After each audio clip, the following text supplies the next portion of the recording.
তো বন্ধুরা আমরা আজকে আমরা একটা পেন্সিল আঁকাইতে চলেছি, তাহলে সেটা দেখুন। প্রথমে 0 থেকে শুরু করছি আমরা, যাইতে যাইতে 9 পর্যন্ত থামলাম।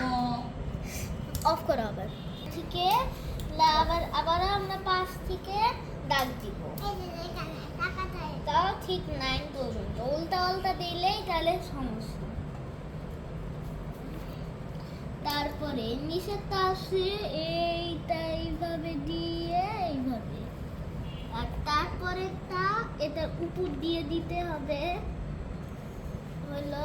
তারপরে আমরা এইভাবে পিছন দিক দিয়ে রাবার দিব। আপনার পেন্সিল অনেকবার রাবার দেখেছেন।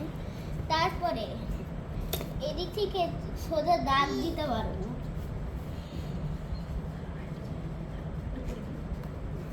এখান থেকে একটা দাগ আর এখান থেকে একটা দাগ, আপনারা আপনাদের মতোই দিতে পারে ডিজাইন। আর তারপরে এখান থেকে এইভাবে, আর তারপরে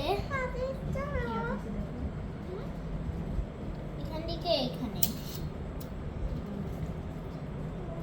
তারপরে আমাদের যেটা এখান থেকে শুরু করে এখানে এখানে এখানে শেষ। তারপরে আমরা এখান থেকে একটা দিব, পেন্সিল দিয়ে আমরা যেটা দিয়ে লিখি, তারপরে এটা কালো করে দেব।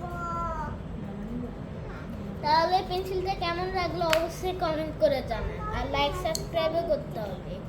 আসসালামু আলাইকুম।